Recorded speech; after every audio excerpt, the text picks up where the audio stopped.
एक ऐसे साम्राज्य के बारे में सोचिए जिसने 400 से भी ज्यादा सालों तक समंदर पर राज किया। ऐसे ऐसे मंदिर बनाए जो आज भी इंजीनियरिंग के किसी चमत्कार से कम नहीं है, और एक ऐसा शासन का तरीका बनाया जिससे आज की सरकारें भी बहुत कुछ सीख सकती हैं। जी हां, ये कहानी है चोल राजवंश की, दक्षिण भारत के इतिहास का एक सुनहरा पन्ना। लेकिन सवाल ये उठता है कि 1000 साल पुरानी सल्तनत की कहानी आज हमारे लिए क्या मायने रखती है। आखिर उनकी विरासत में ऐसा क्या छिपा है जो आज भी काम का हो सकता है। क्योंकि चोलों ने सिर्फ एक साम्राज्य नहीं बनाया था, उन्होंने एक ब्लूप्रिंट तैयार किया था, शासन का, कला का और समुद्री शक्ति का एक ऐसा खाका जिसकी गूंज आज भी सुनाई देती है। तो चलिए इस शाही ब्लूप्रिंट को जरा और करीब से देखते हैं। देखिए, हर महान कहानी की एक शुरुआत होती है। चोलों की कहानी भी छोटे छोटे सामंतों से शुरू हुई थी, लेकिन उनकी सोच और महत्वाकांक्षा ने उन्हें दक्षिण भारत के सबसे ताकतवर सम्राटों में से एक बना दिया। तो चलिए देखते हैं कि ये सब हुआ कैसे। तो देखिए, इस महान साम्राज्य की नींव रखी विजयालय ने 850 ईस्वी में, लेकिन इसे असली उड़ान मिली राजराज प्रथम के दौर में, जिन्होंने तंजौर का वो मशहूर विशाल मंदिर बनवाया। और फिर मैदान में उतरे उनके बेटे राजेंद्र प्रथम, एक ऐसे योद्धा जिन्होंने चोल सेना को समंदर के पार दक्षिण पूर्व एशिया तक पहुंचा दिया। किसी भी साम्राज्य की असली ताकत उसकी सेना में नहीं, बल्कि उसके शासन के तरीके में होती है। और चोलों का प्रशासनिक ढांचा, सच कहूं तो, उनके जीनियस होने का सबसे बड़ा सबूत था। उनके शासन का राज एक बहुत ही अनोखे संतुलन में छिपा था। ऊपर से मजबूत केंद्रीय कंट्रोल और नीचे जमीनी स्तर पर पूरी आज़ादी। और यही वो फॉर्मूला था जिसने साम्राज्य को सदियों तक संभाले रखा। तो समझिए, उनका ढांचा एक पिरामिड जैसा था। सबसे ऊपर राजा, जो पूरे साम्राज्य की दिशा तय करता था। उसके नीचे थे प्रांत, जिन्हें वलनाडु कहते थे, और फिर जिले यानी नाडु। लेकिन इस पिरामिड की नींव जो सबसे मजबूत थी, वो थी गांव की अपनी सभाएं, जिन्हें उर कहा जाता था। और इसी को कहते थे स्थानीय स्वशासन का चोल मॉडल। जरा सोचिए, 1000 साल पहले एक ऐसी व्यवस्था जहां गांव वाले अपने टैक्स, न्याय और जमीन के फैसले खुद ले रहे थे। यह सिर्फ शासन नहीं था, यह था जमीनी स्तर पर लोगों को ताकत देना।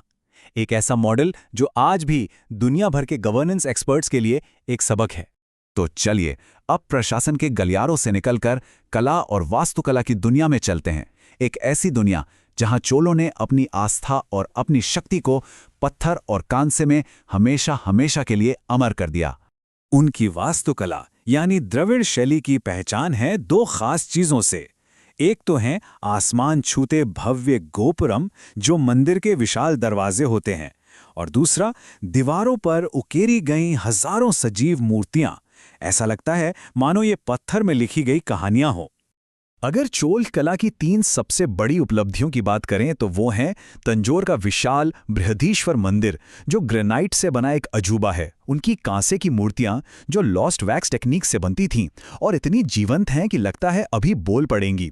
और सबसे बढ़कर नटराज की प्रतिमा, जिसमें शिव का ब्रह्मांडीय नृत्य समाया है। ये सिर्फ एक मूर्ति नहीं, ये तो विज्ञान और अध्यात्म का संगम है। लेकिन कहानी यहीं खत्म नहीं होती। चोलों का साम्राज्य सिर्फ जमीन तक ही सीमित नहीं था। उनकी असली ताकत तो समंदर की लहरों पर राज करती थी। वो हिंद महासागर के बेताज बादशाह थे। और ये कोई कुछ साल या दशकों की बात नहीं थी। चोलों ने 9वीं से 13वीं सदी तक, मतलब पूरे 400 से ज्यादा सालों तक हिंद महासागर पर अपना परचम लहराए रखा। ये समुद्री इतिहास के सबसे लंबे दबदबे में से एक है। उनकी नौसेना ने हिंद महासागर के बड़े बड़े व्यापार मार्गों पर कंट्रोल किया, दक्षिण पूर्व एशिया के साथ व्यापारिक रिश्ते बनाए, और यहां तक कि चीन के सोंग राजवंश के साथ भी संपर्क साधा। इसीलिए इसे भारत की पहली ब्लू वाटर नेवी भी कहा जाता है। मतलब एक ऐसी नौसेना जो सिर्फ अपने तटों की रक्षा नहीं करती, बल्कि गहरे समंदर में जाकर अपना असर दिखाती है। तो हमने उनके शासन को देखा, उनकी कला को देखा और उनकी समुद्री ताकत को भी। पर इन सब बातों का सार क्या है? चोल साम्राज्य की ये विरासत आज हमारे लिए इतनी अहम क्यों है? उनका जो ब्लूप्रिंट था वो असल में 3 स्तंभों पर टिका था। प्रशासन में उन्होंने स्थानीय स्वशासन का एक बेजोड़ मॉडल दिया। समुद्र में उन्होंने भारत की पहली ग्लोबल सोच वाली नौसेना की नींव रखी। और कला के क्षेत्र में उन्होंने द्रविड़ शैली को हमेशा के लिए अमर बना दिया। पर कहते हैं ना, हर सूरज कभी ना कभी तो ढलता है।